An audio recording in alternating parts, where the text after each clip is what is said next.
할렐루야. 할렐루야. 우리 찬양받게 합당하신 주님 앞에 우리 감사와 찬양과 영광과 존귀의 큰 박수 올려드리겠습니다. 아름다우신 주님, 거룩하신 주님, 민족과 열방 가운데 찬양받게 합당하신 주님의 이름을 송축합니다. 할렐루야. 땅의 모든 끝이 여호와를 기억하고 돌아오며 열방의 모든 족속이 주님 앞에 경배하리니 나라는 여호와의 것이요 여호와는 열방의 주제심이로다. 높으신 주님의 이름을 찬양합니다. 여러분, 우리 다시 한번 우리 마음 다해서 우리 민족과 열방 가운데 찬양받게 합당하신 주님 앞에 다시 한번 우리 큰 박수 올려드리며 나아가겠습니다. 예배받게 합당하신 주님의 이름을 송축합니다. 주님으로 영광을 받아 주옵소서. 할렐루야. 사랑하는 여러분, 성령 충만하십시오. 말씀 충만하십시오. 네, 하나님께서 오늘 우리 가운데 주님의 놀라우신 일을 이루실 줄로 믿습니다. 여러분, 저에게는 믿음이 하나 있습니다. 바로 한 번의 예배가 인생을 변화시킬 수 있다는 믿음, 그리고 그 변화된 인생이 한 시대를 변화시킬 수 있다는 믿음이 있습니다. 그리고 오늘 이 예배가 우리의 인생과 이 시대를 변화시키는 새로운 시작의 변화의 기폭제가 될 것을 믿고 선포합니다. 네, 하나님께서 오늘 저와 여러분을 이 마지막 때 여호와의 군대로 일으켜주시고 열방을 자유케 하시는 은혜의 축복의 통로로 사용하시기를 주님의 이름으로 축복합니다. 자, 우리 옆에 사람에게 이렇게 한번 축복하며 인사하셨으면 좋겠는데요. 운명적 부르심이 여기 있습니다. 이렇게 한번 축복하시겠어요? 운명적 부르심이 여기 있습니다. 네, 그 하나님의 놀라운 은혜의 콜링을 듣는 저와 여러분 되시기를 축복합니다. 여러분, 이탈리 피렌체 아카데미아 미술관에 전시되어 있는 다윗상은요, 인류 조각사에서 가장 완벽한 인체 표현으로 손꼽히는 걸작입니다. 자, 그런데 이 조각의 출발점은 놀랍게도 폐기된 돌이었어요. 이 대리석은 원래 다른 조각가들에 의해서 쓰려 했지만 결함이 있다라고 해서 버려진 돌이었다라고 합니다. 이 대리석은 카레라 산에서 채석된 고급 이탈리아산 대리석이었지만 이미 2명의 조각가에 의해서 버려진 돌이었어요.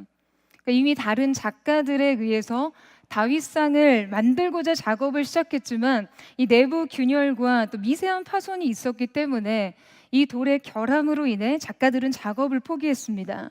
결국에 이 돌은 약 40년의 시간 동안 피렌체 대성당 창고 구석에 그냥 쓸모없는 돌로 방치되었어요. 그런데 당시 26살이었던 미켈란젤로는 이 돌을 보자마자 이렇게 말했다라고 전해집니다. 이 안에는 다윗이 있다. 나는 그를 꺼내기만 하면 된다. 그는 다른 이들이 불가능하다라고 여긴 이 돌에서 약 3년간의 작업을 거쳐 5m 높이의 완벽한 다윗성을 탄생시킵니다. 일반적으로 이 대리석은요, 결에 따라서 잘 쪼개지지 않거나 금이 가기 쉬운데 이 미켈란젤로는 이를 정확하게 계산해내면서 오늘날까지 세계에서 가장 완벽하다라고 칭송받는 인체의 조각이라고 불리는 작품을 만들어낸 것이죠. 사람들이 그에게 질문합니다. 어떻게 이러한 조각을 만들 수 있었습니까? 라고 묻자 미켈란젤로는 이렇게 대답을 했다라고 이야기를 해요. 나는 단지 이 돌 속에 들어있는 다윗을 꺼낸 것뿐입니다. 불필요한 것들을 하나하나 제거했을 뿐입니다. 그는 모두가 결함이 있다라고 방치한 돌덩이에서 이 예술가의 완벽한 형상을 끄집어냈어요. 여러분, 바로 이것이 창조적 행위죠. 예술가의 창조력입니다. 오늘 우리가 함께 읽은 이 본문 속에서도 이와 같은 이야기가 등장합니다. 그러나 오늘 우리는 이 방치된 돌덩이에서 완벽한 형상을 이끌어낸 예술가의 창조력과는 비할 수 없는 창조자의 능력에 대해서 살펴보고자 하는데요. 바로 마른 뼈 가운데서 지극히 큰 군대를 일으키신 창조주 하나님의 능력 말이죠. 오늘 우리가 마주하는 본문의 말씀은 매우 충격적인 장면을 제시합니다. 여호와의 권능이 임하셔서 지금 에스겔을 이끌어 한 장소에 세우시죠. 그것은 어떠한 높은 산도 거룩한 성전도 아닌 뼈가 가득한 골짜기였어요. 여러분, 여호와의 권능이 지금 이 선지자를 이끌어 간 곳이 어디였다고요? 어디였습니까? 뼈들이 가득한 골짜기요. 여러분, 이 장면을 상상하면 상상해 볼수록 성경에 등장하는 가장 섬뜩한 이야기가 아닐까 싶습니다. 대체 왜 그분의 권능은 지금 이 선지자로 하여금 이 골짜기 가운데 세우신 것일까요? 그 골짜기에 가득했던 뼈들은 여러분 대체 어떠한 의미이겠습니까? 지금 우리가 이 환상을 이해하기 위해서는 당시 에스겔이 처한 현실적 상황들을 먼저 이해할 필요가 있습니다. 오늘 말씀의 본문인 에스겔 37장의 시점은 예루살렘이 멸망한 그 무렵이었어요. 그러니까 성전은 파괴되었고 다윗의 왕조도 무너졌으며 이스라엘은 민족적, 종교적 정체성을 그냥 모두 상실한 채로 포로가 된 것이죠. 에스겔은 기원전 597년 1차 바벨론 포로기에 포로로 끌려가 이 바벨론 유수 지역인 그발 강가 근처에 거주하면서 사역을 했던 예언가였습니다. 제가 너무나 사랑하는 시편의 한 구절이 있는데요. 바로 우리가 바벨론의 여러 강변 거기 앉아서 시온을 기억하며 울었도다. 시편 137편의 말씀입니다. 여러분, 그들은 기억 속에 머물며 울고 있었어요. 그 지금의 현실과는 먼 기억들 말이죠. 바로 잃어버린 시온에 대한 기억이요. 이 말씀을 읽을 때마다 저는 하나님의 임재가 머무는 그 성전을 향한 그들의 타는 목마름과 사무치는 그리움에 정말 그것이 가슴에 차오르는 것 같아서 참 좋아합니다. 자, 이때 그들은 바벨론의 여러 강변에 앉아 있다라고 했어요. 바로 이 강변이 오늘 에스겔의 거주지인 그발 강가입니다. 어쩌면 에스겔은 이 시편 기자처럼 그 강가에 앉아서 하염없이 눈물을 흘리던 인물 중에 한 사람이었을 거예요. 여러분, 이 포로들의 심리적인 상황은 어떻습니까? 지금 그들은 땅을 잃었어요. 땅은 그들에게 있어서 하나님의 언약의 상징이었죠. 땅의 상실은 곧 언약에 대한 상실을 의미하죠. 성전이 파괴되었습니다. 하나님께서 그들 가운데 임하시는 가시적인 공간이 없었어요. 하나님의 임재를 잃어버린 것이죠. 왕이 없었습니다. 왕조가 망했어요. 이 다윗 왕조의 붕괴로 메시아 언약에 대한 소망마저도 무너져 버렸어요. 그러니까 결국에 이 모든 상실과 붕괴를 통해 여러분 그들은 더욱 결정적으로 자신의 정체성을 상실해 버립니다. 그러니까 그 상태로 낯선 포로지에서의 삶을 개척하는 것이죠. 에스겔의 시대는 국가의 종말, 신앙적인 공황, 그리고 정체성의 붕괴 속에 빠져있던 시기였어요. 여러분, 모든 것이 무너져 내린 듯한 삶의 현실을 직면하면 사람들의 반응에 있어서는 흔히 두 가지 반응으로 나뉩니다. 바로 부정과 절망이에요. 여러분, 이 부정이라는 것은요, 눈앞의 현실을 거부하는 거예요. 그냥 눈을 감아버립니다. 자신이 받아들이기 힘든 외부 세계를 인정하는 순간 자기의 내부가 완전히 붕괴되기 때문에 자신의 외부를 완전히 차단하는 거죠. 굉장히 단호한 장이 방어예요. 반면에 절망은 모든 걸 수용하고 그냥 그 자리에 주저앉아버리는 것입니다. 모든 것이 끝나버렸다고 선언해요. 현실에 무릎을 꿇습니다. 자기 안에 모든 희망을 종식시키는 것이죠. 지금 이 바벨론 침공 앞에서 그들이 보인 주된 반응은 부정이었어요. 그들에게 닥친 현실을 그냥 한사코 거부하고 부정했습니다. 그러니까 그들의 종교적인 이 신념이 여러분 얼마나 견고했던지 하나님의 계시와 예언은 그들에게 아무런 설득력이 없었죠. 그런가 하면 절망에 빠져서 지금 당시 눈앞에 보이는 것 말고는 아무것도 보려고 하지 않는 사람들이 있었습니다. 나라와 성전과 자유를 잃었고 또한 수많은 목숨을 잃었는데 삶이 대체 무슨 의미냐는 거예요. 절망을 선택한 자들은 자신들 앞에 펼쳐진 이 참혹한 현실, 그 현실 세계의 상황에 압도되어 여러분 더 이상 살아갈 이유에 대해 묻지 않는 자들이었습니다. 그런데 여러분 바로 그때 그곳에 누구도 보지 못한 것을 본 한 사람이 있었어요. 그가 바로 청년 에스겔이었어요. 그는 보았습니다. 백성들이 보지 못했던 것을요. 혹은 보지 않으려고 했던 것을 보았어요. 그는 재난 가운데 일하고 계신 하나님을 보았고 장차 하나님께서 행하실 일들 또한 보았습니다. 아무런 정치, 경제, 사회적 상황과 지독한 신앙적 부패에 빠진 민족의 위기 가운데 살고 있던 청년 에스겔. 그러나 그가 포로의 신분으로 여러분이 멀고 먼 원수의 땅 바벨론 그갈 강가에 서성거릴 때 청년 에스겔에게 하나님께서 찾아오셨어요. 하늘이 열렸어요. 여러분, 이것이 우리가 아는 에스겔의 시작이었습니다. 사랑하는 여러분, 하늘이 열렸을 때 인생은 시작됩니다. 여러분 아멘이세요? 여러분 오늘 우리가 어느 자리에 어떠한 형편으로 서 있든지 간에 여러분 우리의 인생의 처지가 어떠하든지 간에 여러분 이 가운데 우리의 인생 가운데 하늘이 열린다면 여러분 우리의 삶은 그 순간부터 시작과 돌파가 일어나는 것이죠. 할렐루야. 여러분 이 사실을 믿으세요? 이 사실을 믿는 자에게 하나님의 놀라운 은총의 역사가 부어지기를 축원합니다. 여러분 그런데 이때 그 열린 하늘 가운데 펼쳐진 장면은 너무나 충격적인 것이었어요. 자, 우리 함께 1절에서 2절 말씀 한번 보시겠어요? 우리 1절에서 2절 말씀을 같이 한번 읽어보도록 하겠습니다. 시작.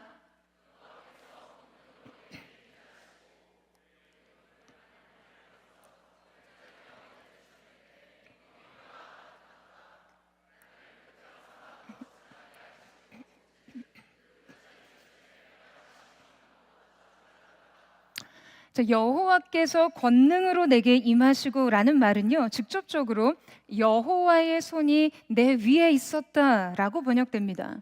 자, 그러니까 그분의 신적인 권능이 지배적으로 개입하셨고 그를 사로잡아 가셔서 한 곳에 그를 세우셨는데요. 자, 여러분 그곳이 어디였습니까? 바로 골짜기 가운데였어요. 이 골짜기라는 것은 히브리어로 빅아흐인데요. 지금 이 단어는 주로 성경에서 생명의 부재나 재난의 장소, 심판의 골짜기의 의미로 쓰였습니다. 대표적으로 창세기 11장 말씀에 이 바벨탑이 세워진 신할 평지도 이와 같이 쓰였어요. 그러니까 말하자면 혼란과 무질서의 공간, 실패의 근원지와 같은 뉘앙스를 주는 것이죠. 그러니까 하나님께서는 에스겔을 바로 이곳 생명이 가장 결핍된 장소로 데려가 세우셨다라는 거예요. 여러분 그리고는 무엇을 보여주셨습니까? 여러분 그곳에서는요 뼈들이 가득했어요. 여러분 이 뼈라는 것은 무엇일까요? 뼈들은 그저 시체를 의미하는 것이 아닙니다. 그러니까 단순한 어떤 죽음보다도 더 깊은 상태죠. 뼈들은 시체 이하의 존재예요. 존재 이하의 물질이죠. 그러니까 해체된 존재. 그러니까 그 죽음조차도 철저히 익명화된 상태를 뜻합니다. 여러분 이 고대 사회에서는 뼈는요 신원도 관계도 기억도 사라진 상태를 의미해요. 그러니까 히브리 사회에서 이 뼈가 매장되지 못하고 이렇게 흩어진 상태를 가장 저주받은 죽음의 형태로 받아들였거든요. 그런데 지금 여러분 이 뼈들이 어떠한 상태였다고요? 뼈가 가득하더라. 여러분 이 가득의 상태는 절망의 총량이 이미 한계치 이상이라는 거예요. 이때 나를 그 뼈 사방으로 지나가게 하심으로 지금 이 사방을 뜻하는 히브리어는 삽입으로 두 번이나 강조된 구문인데요. 하나님께서 그를 데려가시고 그곳에 서셔서 에스겔이 그곳의 상태를 지금 매우 면밀하게 관찰하도록 하셨다라는 거죠. 그리고 관찰한 결과 이 뼈들은 여러분 더욱이 심히 메말라 있는 상태라는 것을 발견합니다. 이것이 지금 아주 말랐다라는 것은요, 시간이 흐르고 희망조차도 그냥 다 증발해버린 상태를 의미하죠. 철저하게 생명이 소멸되어 버린 것이에요. 여러분, 지금 하나님께서 강권적으로 에스겔을 데리고 가셔서 보여주신 것들이 바로 이 뼈 무더기였습니다. 그런데 지금 이 장면이 펼쳐지기 직전 에스겔 36장에서는요, 하나님이 에스겔에게 너희가 내 백성이라 불릴 것이다 라고 하시며 그들의 이름과 정체성의 회복을 약속하시거든요.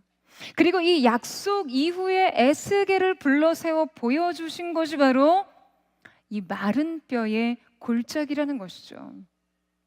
자, 여러분 한번 생각해 보세요. 대체 이게 어떠한 의미일까요? 지금 하나님께서 에스겔에게 말씀하시는, 보이시는 이것이 여러분 어떠한 의미이겠습니까?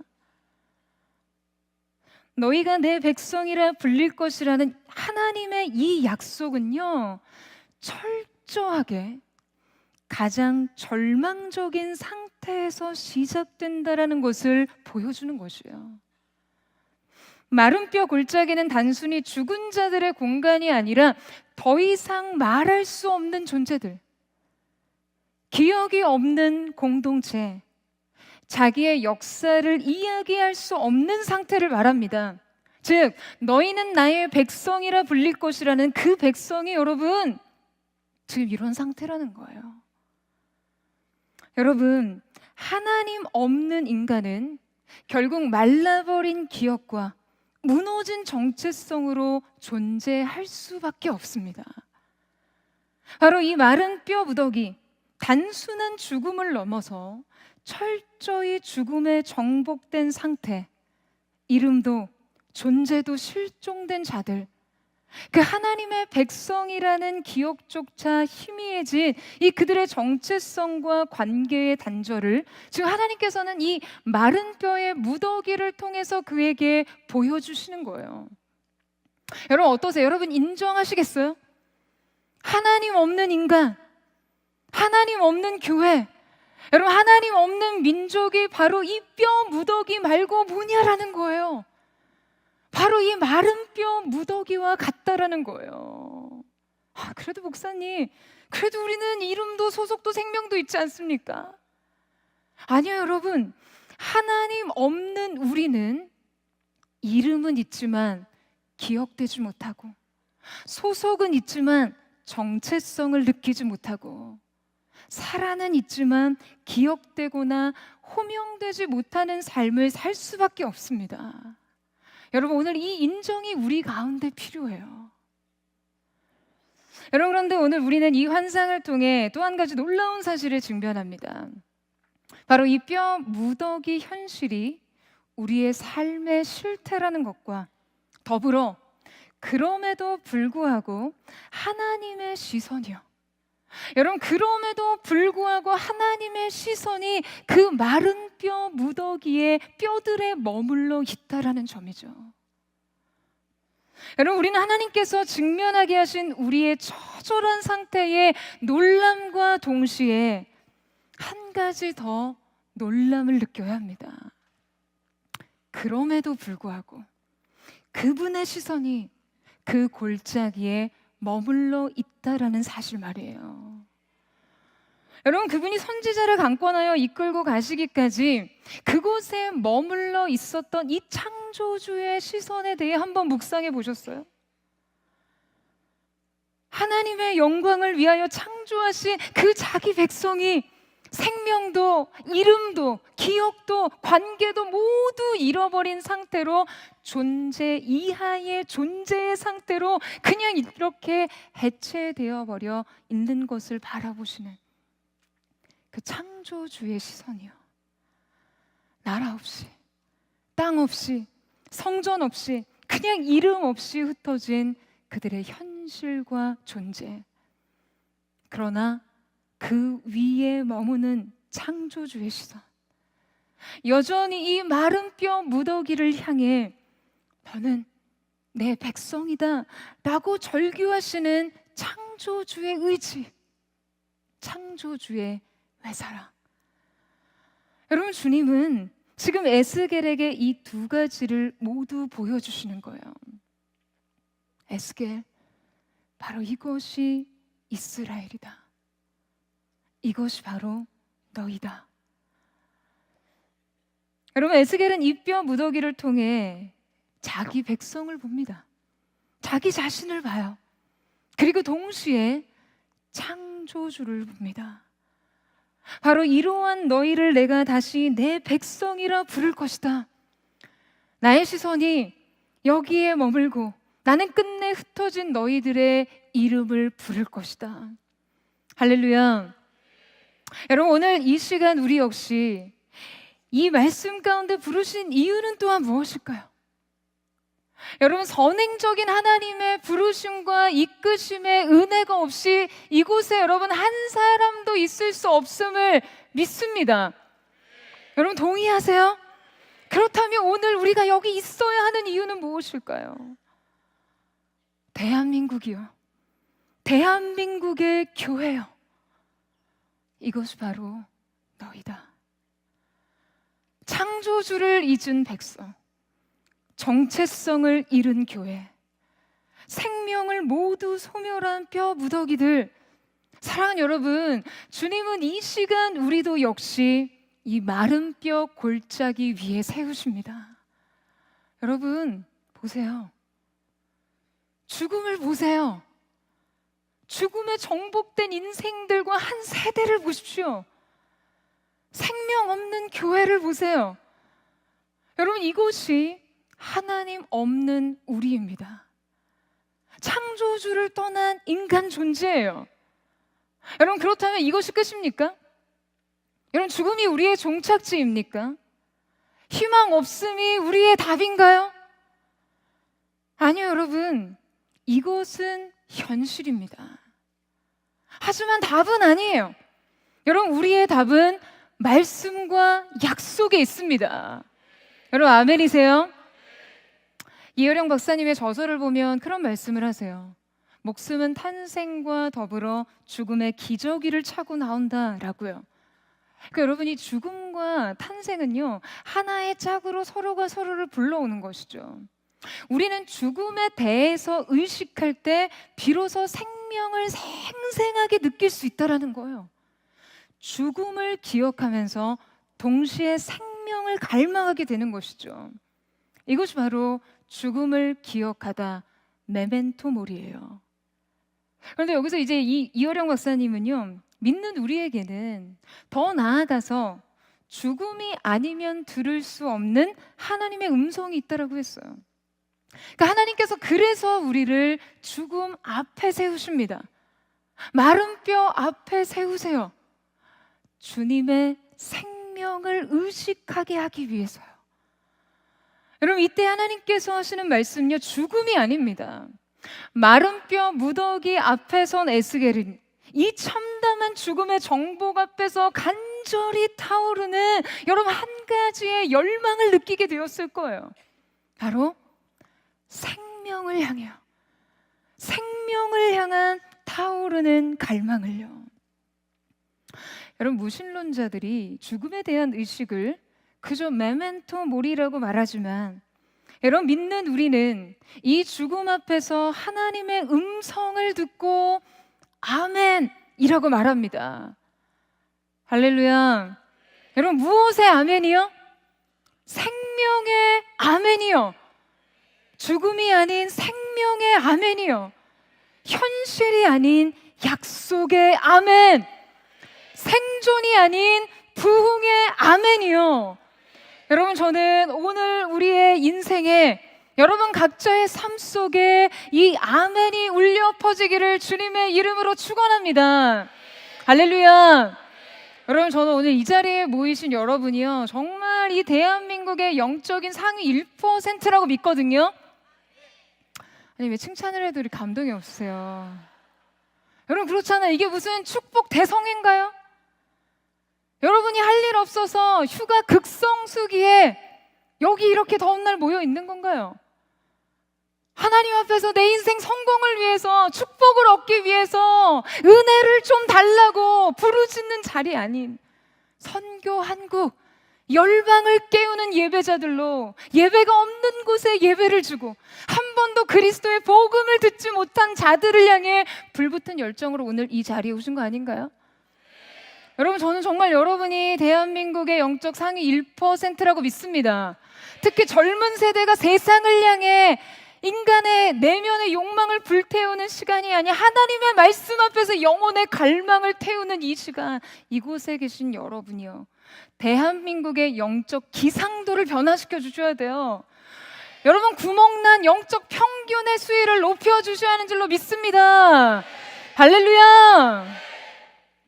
여러분 죽음이 아닌 생명을 향한, 절망이 아닌 소망을 향한 이 아멘이 여러분 오늘 이 시간 하늘을 울리고 이 땅을 울리며 잠자던 교회들을 일으키기를 주님의 이름으로 축원합니다. 여러분 이제 우리는 주님이 이렇게 이 마른 뼈 골짜기에선 이 선지자를 향해 물으시는 것을 보게 됩니다. 3절 말씀 보시겠어요? 우리 3절 말씀을 같이 읽겠습니다. 시작.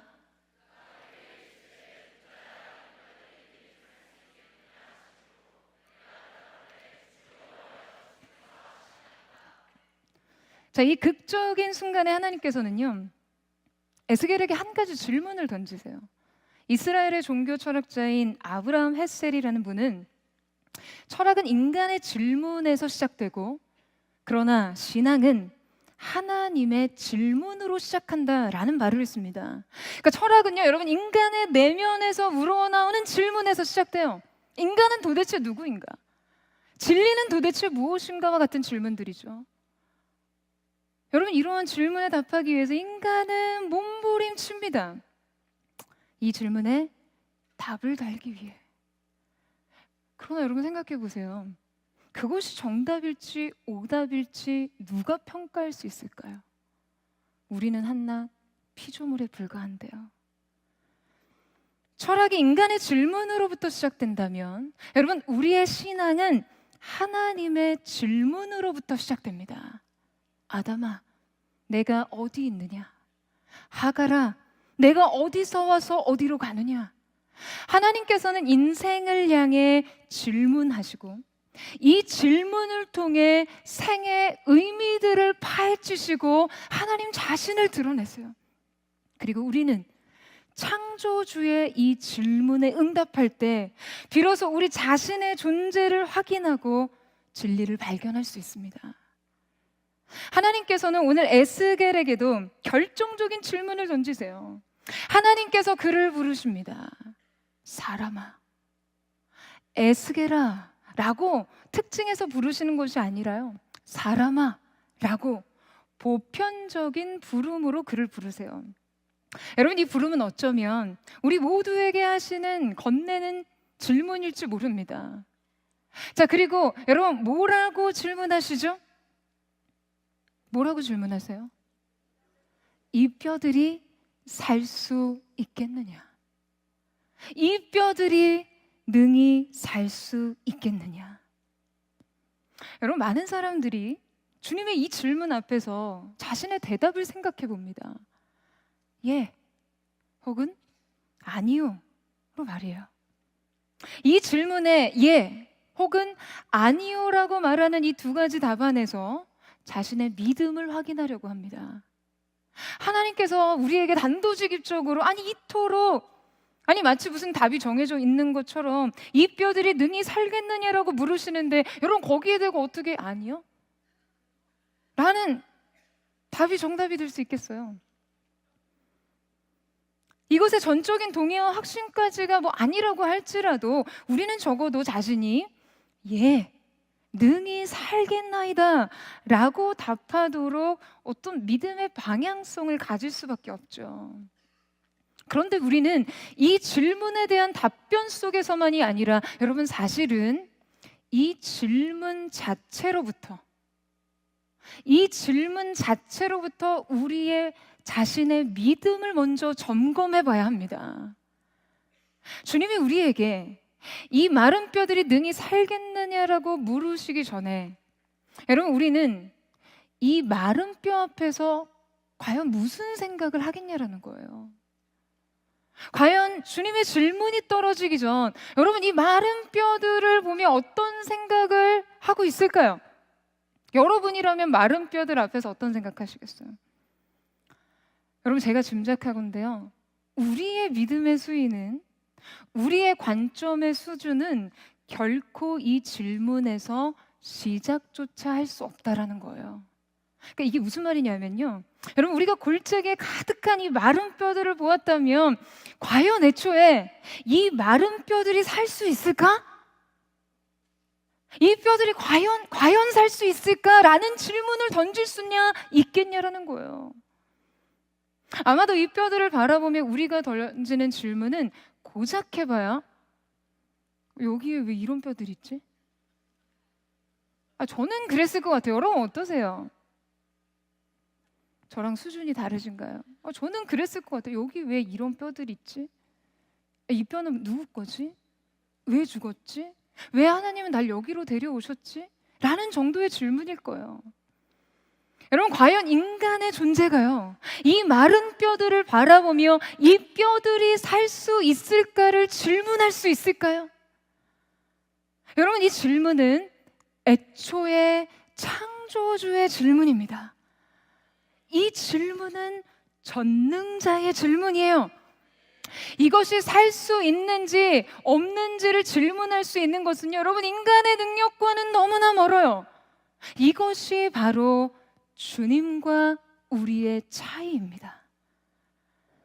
하나님께서는 이것을 능히 살리실 수 있을 뿐만 아니라 이것을 살리느냐 마냐를 질문하시고 결정하시고 행하시고 성취하시는 분이시라는 거예요.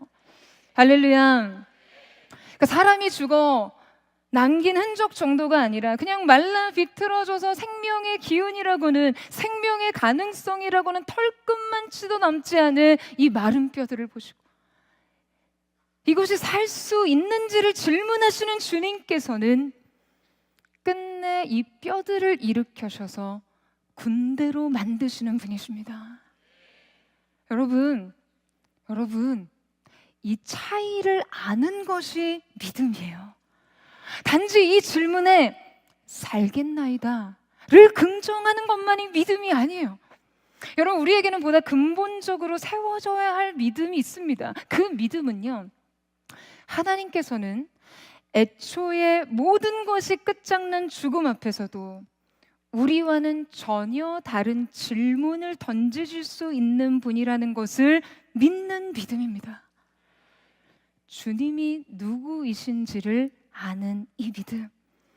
여러분 이 믿음 위에서 우리의 삶은 출발해야 돼요. 이 믿음이 여러분 오늘의 여러분의 새로운 출발점, 시작점이 되기를 축복합니다. 여러분 여러분의 눈에 비친 이 시대는 어떻습니까? 여러분의 눈에 비친 이 땅의 교회는 어떤가요? 여러분의 인생은요, 사방이 어둡고 희망은 보이지 않고 대안은 없고 인생은 여러분을 포로처럼 끌고 가려 한다 해도 사랑하는 여러분, 이 주님이 어떤 분이신지를 기억하십시오. 우리의 죄가 너무나 부족하고 도무지 해결할 수 없는 상황들, 갈등, 한계들을 직면할 때마다 여러분 하늘을 보시고요, 하나님을 기억하세요. 한계가 없으신 우리 주님을 기억하세요. 여러분 이 시대 교회가 세상 앞에서 권위와 영예와 가치와 자존심을 모두 상실해 버렸다라고 느끼는 이 무력한 순간에도 끝내 이 약속을 성취하시는 우리 하나님을 기억하는 은혜가 있게 되기를 주님의 이름으로 축원합니다. 자, 여러분 이제 이 질문에 답을 하는 에스겔의 대답을 한번 보세요. 에스겔은 하나님의 질문에 대해 답변하면서 하나님을 지칭하는 표현을 연속해서 3번이나 사용하고 있었어요. 아도나이 예호와 아타 야다타. 아도나이 에호와라는 이 표현과 더불어 지금 특별한 강조를 위해 사용되는 2인칭 대명사 아타를 연속해서 사용해서요, 지금 이 주어를 강조해주고 있습니다. 여러분, 많은 사람들이요 그저 이 대답을 적당히 둘러대기 딱 좋은 수준 정도로 이해해요.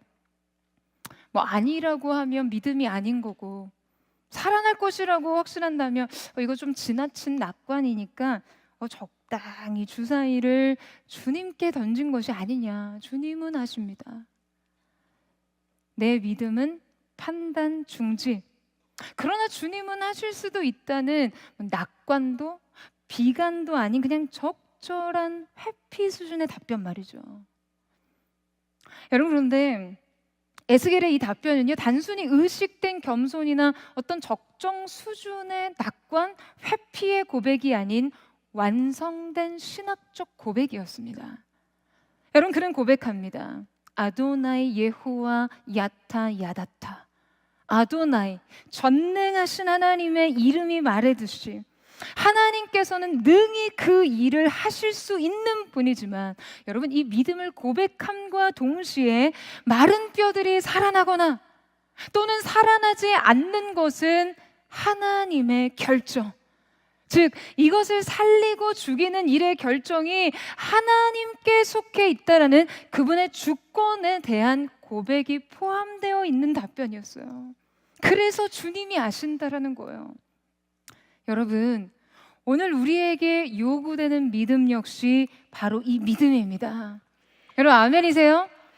그냥 인생에 우리의 기도 제목 이거 아니면 안 되고 주님이 그거 하실 수 있는 분이신데, 여기까지의 믿음이 아니라요, 이 모든 것을 결정하실 수 있는 유일하신 주권자, 그분은 하나님 당신임을 고백하는 믿음의 자리를 우리가 취해야 한다는 것이죠. 먼저 아도나이, 전능하신 하나님에 대한 고백이 필요합니다. 그분의 주권과 통치, 능치 못함이 없는 그분의 전능에 대한 믿음.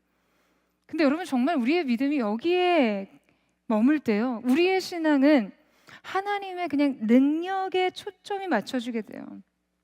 우리는 이 아도나이, 전능하신 하나님을 고백하는 동시에 여러분, 한 걸음 더 나아가서 예호와, 스스로 계신 완전하신 하나님을 고백해야만 합니다. 그리고 아타 야다타, 오직 당신, 당신께서 아십니다. 저는 모릅니다. 전능하시며 스스로 계신 하나님, 오직 당신만이 야다, 아십니다. 당신만이 판단자이시며 결정권자이십니다. 여러분, 진정 그분이 누구이시며 어떠한 존재이신지를 알기에 창조주께 순복하는 믿음 말이죠. 여러분, 이 믿음이 여러분에게 준비되셨습니까? 여러분, 이 믿음 위에서 주님은 우리에게 명령하십니다. 4절 말씀 한번 보시겠어요? 4절 말씀 같이 읽겠습니다. 시작.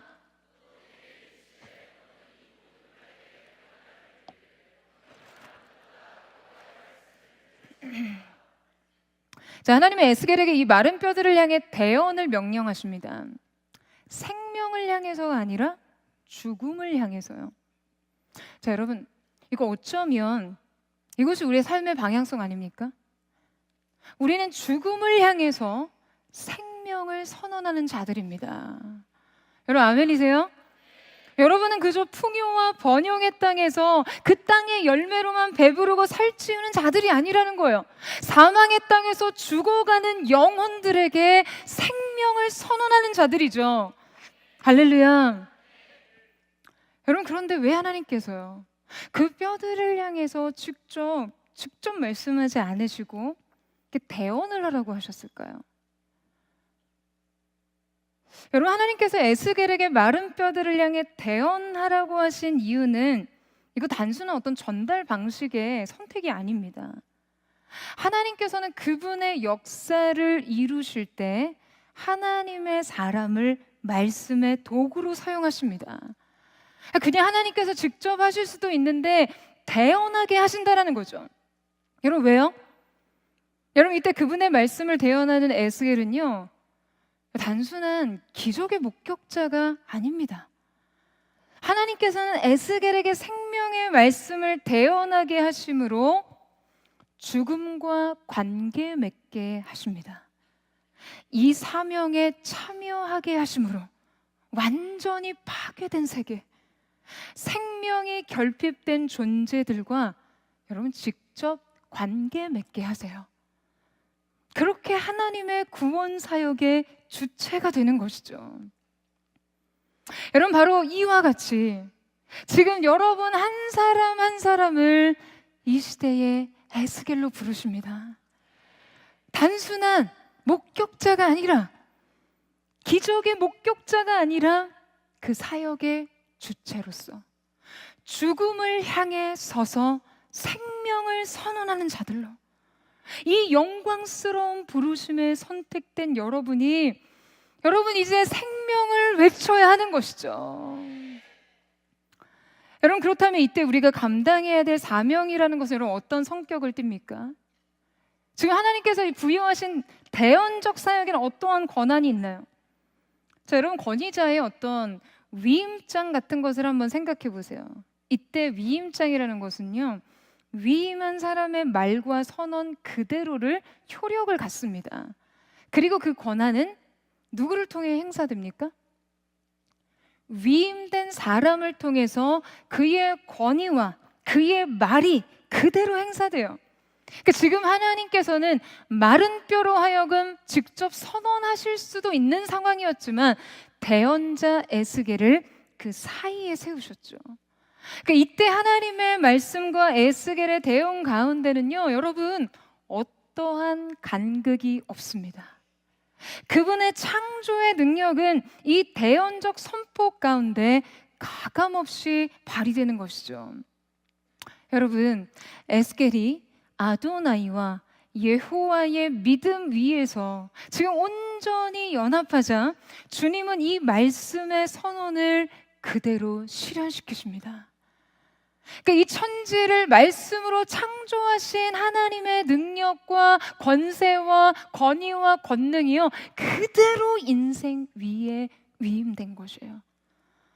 여러분 정말 어메이징하지 않습니까? 한 인간이 하나님 앞에 쓰임받는 방법 중에요, 여러분 이보다 더 위대한 방법이 또 있을까요? 창조주의 능력, 살리는 능력, 생명이 생명되게 하는 능력을 위임한 존재. 사랑하는 여러분, 이보다 더 영광스러운 삶은 없습니다. 여러분 아멘이세요? 사랑하는 여러분, 저는 정말 오늘 저와 여러분이 이 시대 하나님의 말씀을 죽음 가운데 그 생명을 대언하는 에스겔과 같이 되기를 주님의 이름으로 축원합니다. 여러분 한 사람 한 사람의 인생이요 정말 그 권세를 누리기를 축복해요. 그러기 위해서는 먼저 그 믿음 위에 서셔야 돼요. 그 고백 위에 서세요. 아도나이 예호와 아타 야다타. 오늘 이 고백 위에서 여러분의 인생이 그렇게 세워지고 이 시대와 세대와 교회와 열방을 향해 하나님의 생명의 말씀, 그리스도의 복음을 대언하는 대언자 되시기를 주님의 이름으로 축복합니다. 이제 하나님의 명령대로 에스겔은 마른 뼈를 향해 대언하는데요. 자, 7절에서 8절 보시겠어요? 자, 우리 힘있게 7절에서 8절 말씀을 같이 읽겠습니다. 시작.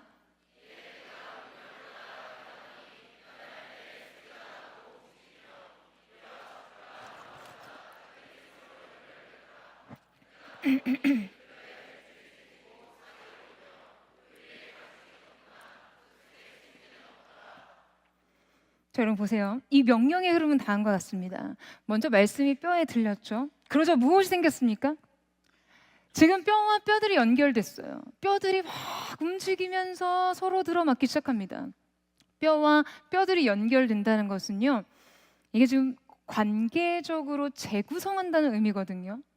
단절되었던 것이 재결합되고 정렬되기 시작하는 것입니다. 그러니까 무질서하게 흩어지고 해체되었던 존재들이 일정한 구조를 갖기 시작한 것이죠. 자, 그 다음에 무엇이 생깁니까? 힘줄이 생기고 살이 올라오면서 그 위에 가죽이 덮였다라고 해요. 비로소 외형이 완전히 복원된 것이죠. 하지만 이때 성경은 우리에게 매우 의미심장한 메시지를 전합니다. 외적인 외형과 구조가, 형태가 회복됐으나 여러분 지금 무엇이 없었다고요? 그 속에 생기는 없더라. 여러분 지금 이 에스겔의 마른 뼈들에 일어나는 이 생명의 사건은요, 지금 무엇과 흡사하다는 것을 발견합니까? 창세기 2장에 나왔던 인간을 창조하시는 창조의 역사와 지금 이 마른 뼈를 살리시는 역사는 매우 닮아 있어요.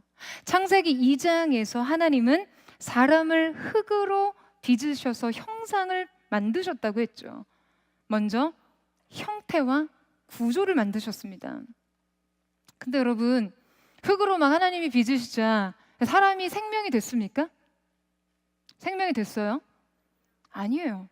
그 코에 생기를 불어 넣으시니 생명이 된지라. 여러분, 마지막 창조의 단계, 결정적 전환은 바로 이 생명의 숨이 불어 넣어진 때였어요.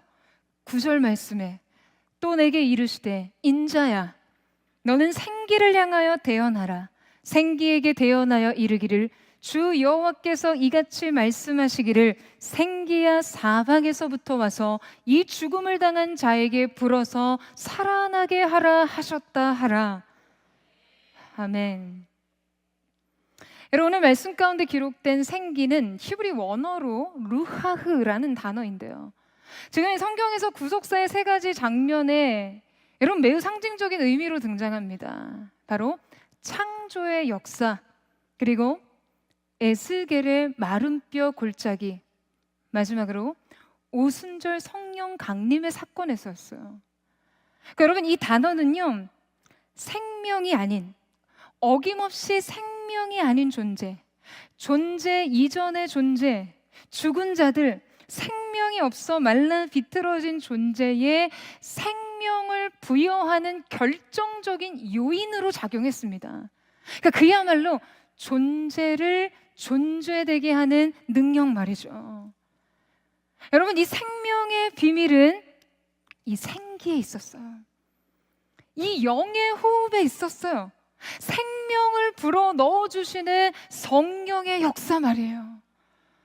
여러분, 성령의 역사, 예수의 영, 그리스도의 영의 능력이 비로소 존재를 생명되게 합니다. 그때 비로소 존재는요, 자기의 정체성을 찾을 수 있게 되는 것이죠. 여러분 모두 이 그림을 한 번쯤 보셨을 거라고 생각하는데요, 이 고흐의 유명한 그림이죠. 바로 별이 빛나는 밤입니다.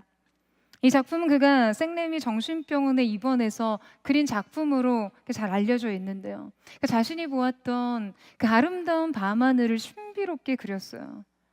자, 그런데 한번 그림을 자세히 보세요.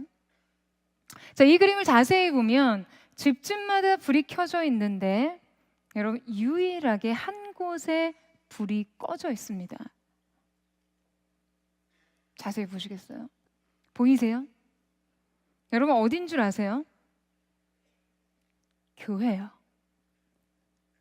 교회에 불이 꺼져 있어요.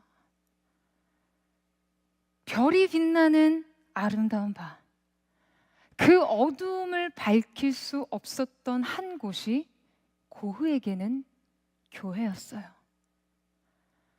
모두 다 어두운 밤을 비추고 있는데 여러분, 심지어 도시의 향락과 예술조차도 지금 이 어두움을 밝히고 있는데 진리의 불은 꺼져 있습니다. 교회는 빛을 잃었어요.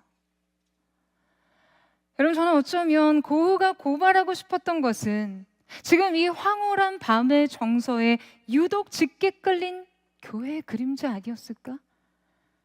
라는 생각을 해봅니다. 형태는 있지만 검은 그림자처럼 빛을 잃은 교회. 여러분 정말 이것이 여전히 이 시대에도 유효한 교회의 모습은 아닌지 우리는 정말 생각해 봐야 합니다. 삶의 형편을 갖췄고요. 먹고 사는 문제는 부족이었고요. 지금 뭐 형태와 구조도 갖추었는데 그렇게 인생이 집이 세워져 있지만 여러분 정작 영혼의 불이 꺼져 있어요. 생기가 없어요. 마른 뼈 위에 심줄도 있고 살도 붙었는데 가죽도 덮였는데 생기가 없어요. 육은 왕성한데 영은 죽어 있어요. 여러분, 오늘날 우리의 영혼의 상태, 이 시대, 이 세대 교회의 상태는 아닙니까? 여러분, 오늘날 우리에게 필요한 것이 무엇일까요? 진정 죽음이 생명으로 다시 살기 위해서 필요한 것이 여러분 무엇인가요? 사랑하는 여러분, 성령이 없이는 교회는 죽습니다. 여러분 인정하세요? 여러분의 영혼을 향해서도 마찬가지예요. 우리의 인생, 우리의 영혼, 모든 것을 갖춰도 우리 안에 생명의 숨을 불어넣으시는, 진정 하나님 앞에 살아있게 하는 성령이 없이는 죽은 자와 같다라는 거예요. 교회도 성령이 없이는 죽은 것과 같습니다. 여러분, 이거 과연 과격한 적용일까요? 이 과격한 적용이 아니에요. 여러분, 왜 그렇습니까? 교회의 존재 근거가요, 성령의 임재를 통해서 비롯됐기 때문이에요. 여러분, 오늘 이 말씀에 드러난 살리는 영은 단지 어떤 창조적인 힘, 생명의 에너지가 아닙니다.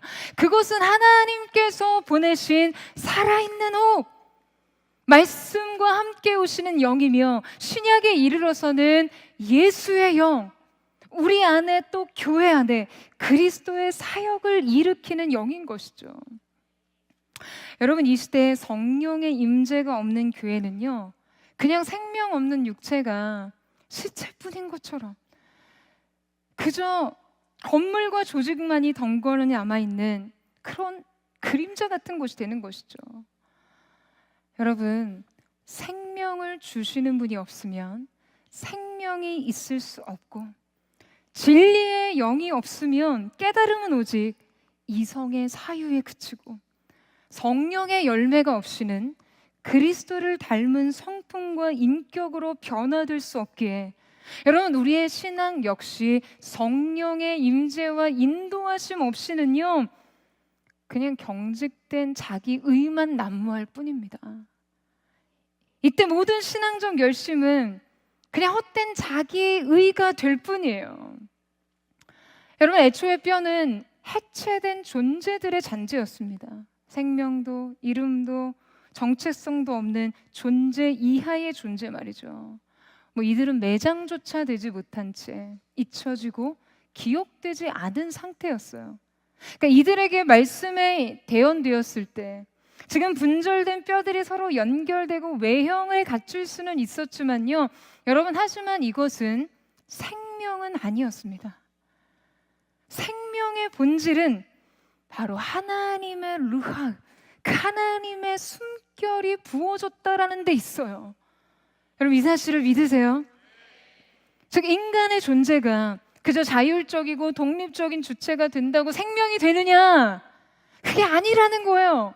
교회가 조직과 건물과 형태를 갖추면 교회로 설 수 있느냐? 그게 아니라는 거죠. 여러분, 형태는 정체성이 아닙니다. 정체성은요, 하나님이 우리를 불러주시는 그 이름 속에 존재합니다. 우리의 존재는 반드시 하나님과의 관계성 위에서만 세워진다라는 거예요. 이 관계에서 불어넣어지는, 여러분, 그 하나님의 숨을 통해 우리는 우리의 존재, 교회는 교회됨의 존재를 회복할 수 있습니다. 이 가운데 생기가 불어왔을 때 여러분, 그들이 무엇이 되었다라고 기록되어 있습니까? 자, 우리 함께 10절 말씀을 같이 한번 읽겠습니다. 시작. 자, 우리 다시 한번 읽겠습니다. 시작. 이에 내가 그 명령대로 대언하였더니 생기가 그에게로 들어가매 그들이 곧 살아나 일어나 서는데 극히 큰 군대더라. 여러분, 그들이 생기를 통해 살아났을 때 지금 무엇이 되었다라고 이야기하죠? 여러분, 지금 많은 사람들이요, 마른 뼈에서 사방에서 불어온 생기에 의해 살아있는 이 생명된 상태에 굉장히 큰 충격을 받습니다. 이걸 정말 말씀을 적용해서 받는다면요. 그러니까 마른 뼈 무더기가 생명으로 살아난 것은 이거 너무 획기적인 기적이니까요. 자, 그런데 우리가 또한 여기에서 주목할 것은 이 뼈들이 생기를 통해 회복된 상태가 여러분 단지 생명이 아니었다라는 거예요. 여러분, 그들은요 단지 죽었다가 다시 산 것이 아닙니다. 그냥 마른 뼈가 사람이 된 게 아니었어요. 그들이 된 것은 군대였습니다. 지극히 큰 군대요. 히브리어로 하일 가돌 모드. 여러분, 이것은요 단순한 어떤 생존자들을 의미하는 것이 아닙니다. 그저 이렇게 살아있는 무리들을 말하는 것이 아니에요. 이들은 매우 강한 군사 공동체였고 전투 준비를 갖춘 조직된 공동체였어요. 그러니까 말하자면 단지 회복된 어떠한 인간 개체가 아니라 부르심을 향해 정렬된 공동체라는 거죠. 여러분, 그들이 마른 뼈에서 그렇게 큰 군대가 된 과정을 살펴보면요, 두 가지 서로 다른 동사가 계속적 와우용법에 의해서 나열됩니다. 이 계속적 와우용법이라는 것은 어떠한 한 행동이 연속적으로 일어날 때 사용되는데요. 지금 그 동사는 살아났다의 하야, 일어났다의 아마드예요. 말하자면 그들이 살아나는 것과 그들이 일어나 서는 것은 서로 다른 행위라는 거죠. 그들이 살아나는 것은요, 죽음에서 일으켜진 것이죠. 생명이 되었어요. 자, 그런데 그들이 일어선 것은, 여러분, 이것은 또 다른 차원의 회복입니다. 그들이 살아남과 동시에 일어나 섰어요. 여러분, 어디에서요? 어디에서요? 부르심의 자리에서요. 호명된 자리에서요. 지금 큰 군대가 되었다는 말은 이거 뭐 단순히 살아났다라는 것이 아니라 살아나서 그 존재 이유와 부르심의 목적대로 온전하게 회복된 상태를 말하는 것입니다. 여러분, 그렇잖아요. 군대란 분명한 목적으로 부름받은 집단이니까요. 지금 그들은 이 생계를 통해 단순한 어떤 생명의 부활, 생존을 넘어서 사명의 회복까지 단번에 이룬 존재가 되었습니다. 사랑하는 여러분, 우리의 존재는요, 여기까지 가야 진짜 사는 것입니다. 여러분, 아멘이세요? 사랑하는 여러분, 하나님의 회복의 역사는요, 단지 마른 뼈를 사람 되게 하시는 것에서 그치지 않습니다. 근근히 살아갈 정도로 힘을 부여하시는 것에서 멈추지 않아요. 죽음을 생명 되게 하시는 것에서 끝나지 않아요. 하나님께서는 우리를 살리시면서 동시에 세우십니다. 그저 한 일생을 살아내는 존재만이 아니라 사명을 완성하는 존재로까지 회복시키신다는 거예요. 그저 여러분 삶을 살아내는 것이 다가 아닙니다. 살아야 할 이유와 존재의 목적까지를 이루는 것이 우리의 삶이라는 거예요. 그리고 그렇게 살리고 세우는 역사가 여러분 우리를 향한 주님의 회복의 완성입니다. 여러분, 아멘이세요? 사랑하는 여러분, 마른 뼈가 일어나 군대가 됐습니다. 여러분, 저는 오늘 이 자리에서 그 군대를 봅니다. 주님의 말씀 속에 호명된 자들, 그리고 이제 여러분이 설 골짜기 가운데 일으켜질 그 군대의 모습 또한 봅니다. 이 시대에 다시 일어난 그 교회의 영광 또한 봅니다. 여러분, 아멘이세요?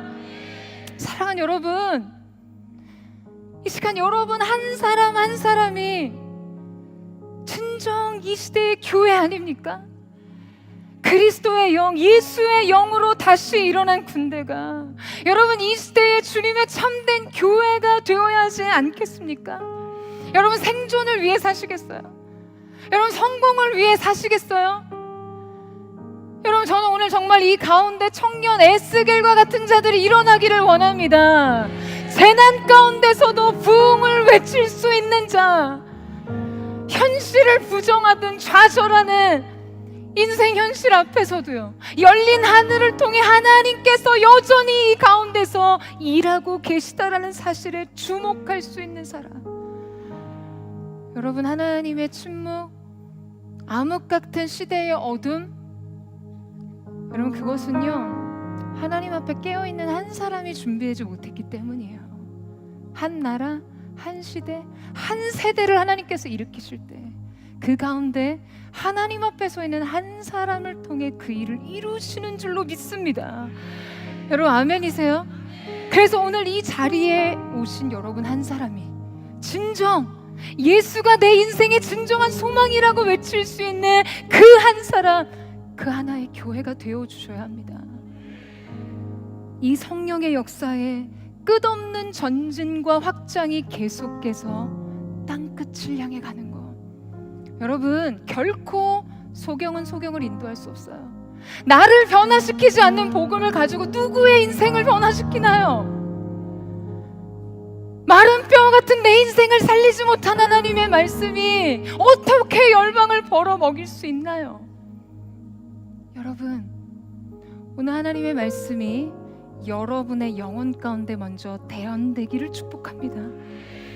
그래서 여러분의 한 사람, 교회된 이 시대의 교회인 여러분 한 사람이 일어나 끝내 땅의 모든 끝이 일어나 그리스도를 경배하는 것, 예배가 없는 곳에 예배를 주는 이 아름다운 선교적 행렬이, 여러분, 이것이 선교 아닌가요? 저는 오늘 그 놀라운 은혜의 시작이 오늘 이곳에 있는 하나님의 사람 한 사람 한 사람을 통해 일어나게 되기를 주님의 이름으로 축원합니다. 사랑하는 여러분, 이제 일어나 이 시대에 살아있는 교회가 되십시오. 그리고 열방을 향해 나아가세요. 하야, 야마드, 다시 살고 여러분 다시 서십시오. 생존을 위해서가 아니라요, 영광을 위해 일어나세요. 열방을 향해 생명을 대언하는 자들이 되십시오. 그리고 이 시대 군대로 일어나 싸우세요. 이 시대에 불 켜진 교회, 여러분, 불 붙은 교회로 다시 일어나십시오. 깨어라 어둠 내 무덤에서 주의 영광이 비추시리라. 생기야 사방에서 불어와 죽음 당한 자들에게 써불어 살게 할지어다. 생명이신 예수, 말씀이신 예수, 구원의 능력이신 예수, 예수 그리스도의 존귀하신 이름을 선포합니다. 여러분, 오늘 이 시대, 정말 이 마지막 때에 여호와의 군대로 호명된, 여호와의 군대로 호명된 저와 여러분이 이 하나님의 긴급한 부르심이요, 이 하나님의 긴급한 부르심 가운데 반응하며 시대적인 사명을 감당할 수 있기를 원합니다.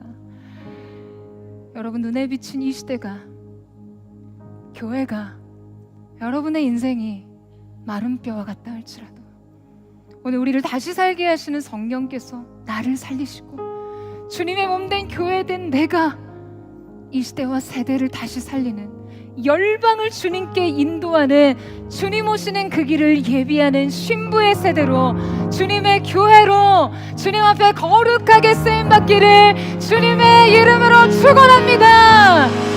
교회의 소망 되신 예수 그리스도의 영광, 성령이 생기가 사방에서 불어와 오늘 우리를 다시 살게 할 줄로 믿습니다. 우리 이 시간 함께 기도하며 나아가기를 원합니다.